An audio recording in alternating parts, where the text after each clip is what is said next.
This is a really timely discussion because we're actually going through something called the integrated review.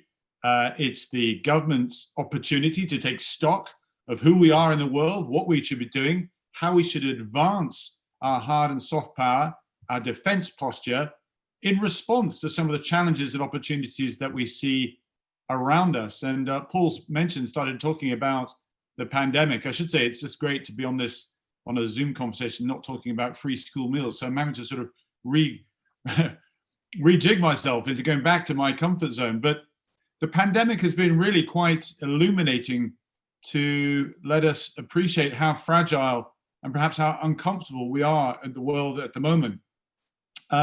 World order is not in a good place, and the pandemic illustrates this. You've got countries actually now retreating from global exposure, becoming more independent. International organizations, the ones we leaned on and have served us well for many, many years, are indeed paralyzed to help. And our most two powerful superpowers, if you like, the biggest nations in the world, rather than getting together to say this is something international, we're all unified in wanting to tackle it, they're arguing with each other. And that is not a good place to be when we're actually now appreciating some of the statistics coming out today, just how powerful the second wave is of this pandemic. There are two other bigger challenges, wider challenges, longer term challenges that are worth touching on. And I think they were illustrated in some of Paul's examples. Firstly, is the sheer numbers of people on this fragile planet. In 1900, there was 1.6 billion people. When I was born, there was 6 billion people. It moved up there. Today, that's 7.5 billion. In 10 years' time, it will be 8.5 billion. That's a lot of people. And that's a lot of mouths to feed. That's a lot of jobs to find. And then on top of that, the other big challenge, climate change with sea levels rising, more deserts growing and so forth. It's going to make the ability for us to exist as human beings on this planet, as we test the limits of its fragility in the resources that we use and so forth, all the more difficult.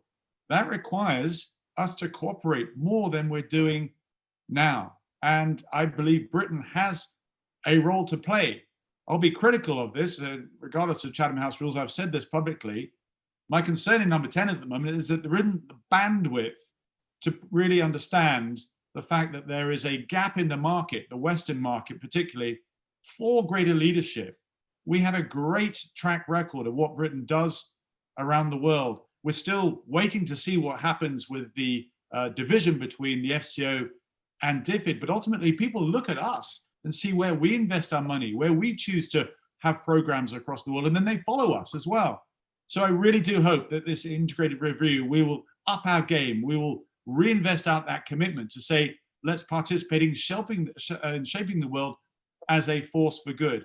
And we need to go back a little bit to some of the areas whereby we were there before and we didn't actually conclude our effort. And Syria and Iraq are great examples. If you've heard of Al-Hal camp, there are 70,000 people in that camp, including many, many of the ISIS terrorists that we were fighting. So we had an operation to defeat the enemy, destroy the caliphate, but there was no post-conflict planning. There's nothing there to actually help the country afterwards. You go to Libya, you can say the same thing. And you can go to Iraq, there's the same thing as well. Afghanistan too. We're great at actually defeating the enemy, but not staying around to enable the local. And if you don't do that, there's poor governance there. It means that it isn't good enough security. That incubates for more extremism. And that then leads to the migration problems that we see. So when we look at Dover, great example of those migrant crossings, and say, come on, put more military out there. Let's defend our shores. We're not fully appreciating the wider picture there. The fact that many of these people come from Libya or Syria or indeed Afghanistan, where we were and we didn't complete the job. That's why they're making the toughest decision ever to turn their backs on their own country to go somewhere else. So we need a wider picture here, a bigger strategy to understand what we need to do to tackle it, rather than perhaps the reactionary, the tactical approaches that we're seeing at the moment.